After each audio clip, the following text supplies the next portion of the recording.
여러분 안녕하십니까? 9시 강원 뉴스입니다. 유네스코 인류 무형문화유산인 강릉 단오제가 열흘 앞으로 다가왔습니다. 단오제를 상징하는 홍보 상품이 오늘 처음으로 공개되면서 기대를 모으고 있는데요. 올해 단오제는 지난해와 어떻게 다를까요? 노지영 기자가 소개해드립니다. 강릉 단오제의 의미와 세시 풍속을 오늘의 시각으로 구현한 홍보 상품 오브젝트 단오가 공개됐습니다. 강릉 단오장 속 이불난장을 떠올리게 하는 형형색색 꽃 문양은 열쇠고리로 탄생했습니다. 장자마리 등 관노 가면극 등장인물은 커피 도시의 이미지를 품은 커피 드립백으로 출시됐습니다. 단오 굿즈는 행운을 부르는 굿즈입니다. 그래서 저희가 단오 굿즈를 단오의 정신을 잘 담는 걸로 총 4부분으로 구성을 했는데 열흘 앞으로 다가온 올해 강릉 단오의 성행도 기대됩니다. 코로나19 위기 단계가 대폭 하향된 건데 강릉 단오에 대한 시민들의 관심도 여느 해보다 뜨겁습니다. 단오제를 앞두고 열린 신주미 봉정 행사에는 모두 6,520여 세대가 참여해 역대 최대인 쌀 210여 가마가 모였습니다. 단오제 위원회도 단오굿이 펼쳐지는 단오재단을 축제장 중앙으로 옮기는 등 시민에게 더 다가서는 축제를 약속합니다.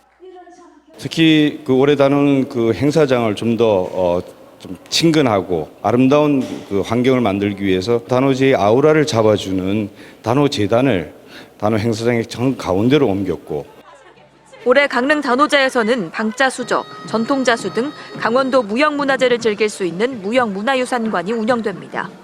또 신통대길 길놀이 장소는 남산교부터 성내동 광장 구간에서 펼쳐지고 강릉 단오장사대회가 단오제 흥을 돋우게 됩니다. 천년 역사를 지닌 강릉 단오제. 올해 단오제는 단오 보호화사라는 주제로 오는 18일부터 8일간 남대천 일대에서 열립니다. KBS 뉴스 노지영입니다.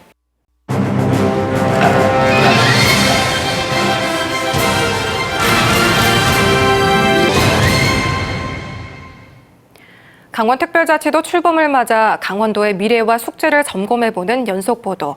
오늘은 강원특별법 특례 조항들이 실제로 얼마나 실익이 있을지 따져봅니다. 강원특별법은 우여곡절 국회 문턱을 넘었는데 담긴 조항들을 뜯어보면 실효성을 걱정하게 하는 어정쩡한 임의 조항들이 적지 않습니다. 박성은 기자가 짚어봤습니다. 2021년 국방부는 군부대 급식용 식자재 구입 방식을 수의계약에서 경쟁 입찰로 바꾸겠다고 밝힙니다. 당장 농민들은 반발했습니다. 영세한 농민들 입장에서 대기업과 경쟁 자체가 되지 않는다는 겁니다.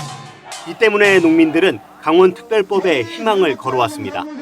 그런데 법은 접경지역 내 농축수산물을 구매하는 경우 수의계약을 할 수 있다고 규정했습니다.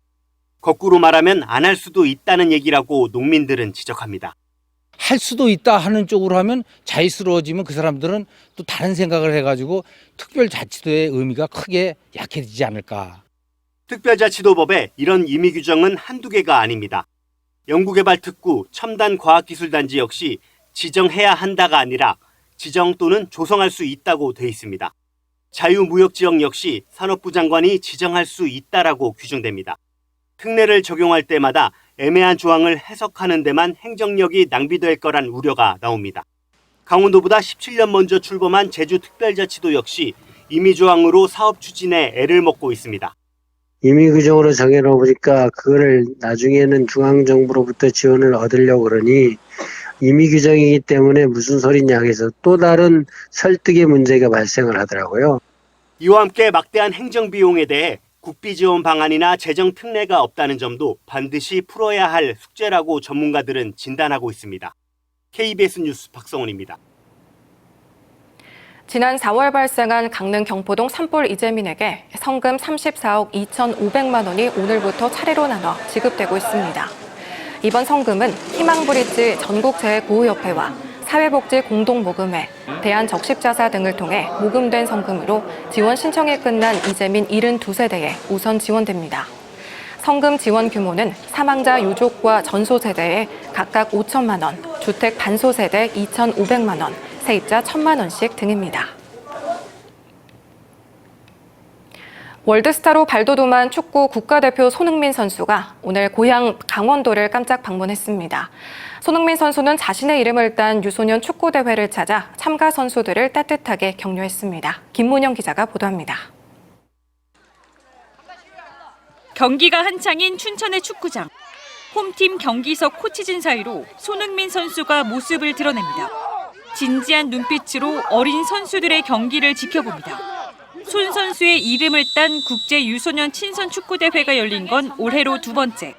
지난해에는 축하 영상으로 대신했지만 올해는 휴식 시간을 쪼개 고향 춘천을 직접 방문한 겁니다. 월드스타의 예고 없는 등장에 어린아이 할 것 없이 반가움을 감추지 못합니다. 가지 마요!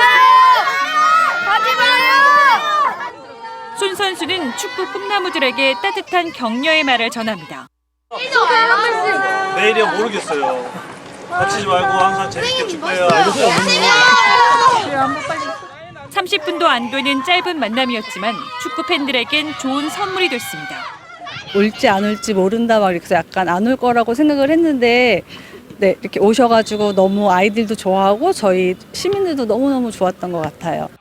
유소년 꿈나무들은 손흥민 닮은 선수가 되겠다고 다짐합니다. 흥민이 형이 제 경기를 보고 있으니까요. 더 열심히 뛰고 싶고 더 잘 보이고 싶고. 춘천시는 세계적인 선수 손흥민 마케팅으로 춘천을 알리고 유소년 축구에서 프로축구까지 체계적인 지원도 검토하고 있습니다. KBS 뉴스 김용입니다.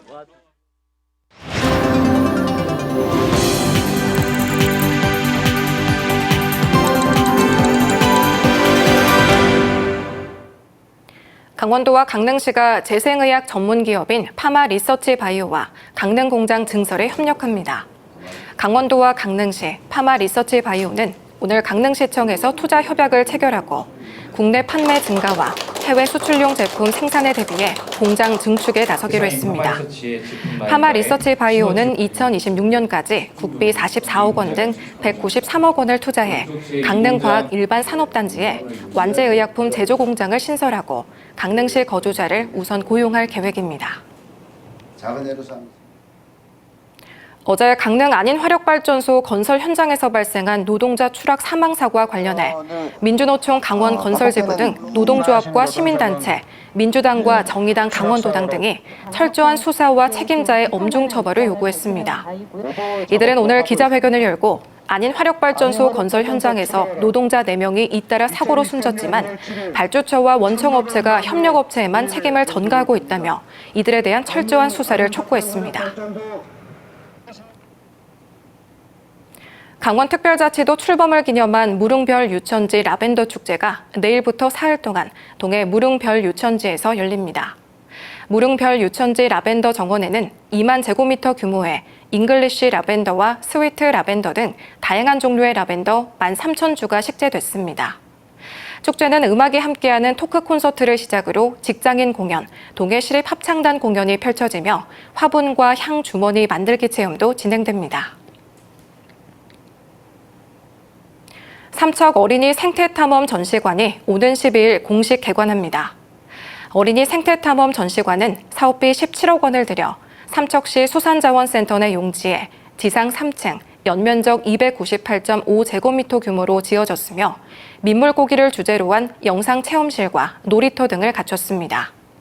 삼척시는 어린이 생태탐험 전시관을 수산자원센터 내 민물고기 전시관과 연계해 어린이 체험학습 명소로 조성한다는 계획입니다. 동해시민 참여연대와 기후환경연대 등 7개 시민단체와 정당은 오늘 동해시청에서 기자회견을 열고 삼척 블루파워 화력발전소 관련 유연탄 육상 운송계획 철회를 요구했습니다. 이들은 주민들이 육송으로 인해 받는 피해를 발전소가 제시한 발전기금과 맞바꿔서는 안 된다며 주민들이 원하지 않는 육송을 동해시가 거부해야 한다고 주장했습니다. 이들은 또 삼척 블루파워 측에도 유연탄 육상 운송을 포기하고 화력발전소 건설을 중단하라고 주문했습니다. 태백시가 지역 특화 산업으로 추진하는 웰리스 항노화산업 특화단지 조성 사업에 올해 말 착공을 추진합니다. 태백시는 조성 사업과 관련해 환경 영향평가 인허가 절차를 진행 중이며 이르면 다음 달 말 지역 개발 사업 구역 등 일괄 승인 고시를 시작으로 올해 말에 착공한다는 계획입니다. 웰리스 항노화 산업 특화단지 조성 사업은 사업비 1,100억여 원을 들여 천연자원을 활용한 헬스케어 센터를 건립하고 치유물 제조 산업체를 유치하는 특화단지를 조성하는 사업입니다. 증축공사가 진행 중인 정선문화원이 다음 달 준공될 예정입니다. 증축된 정선문화원은 1층에는 노인복지시설과 동아리실, 2층과 3층에는 문화강좌 프로그램을 운영하는 주민 공동 이용시설과 다목적실을 갖추게 됩니다. 강원 뉴스를 마칩니다. 시청해주신 여러분 고맙습니다.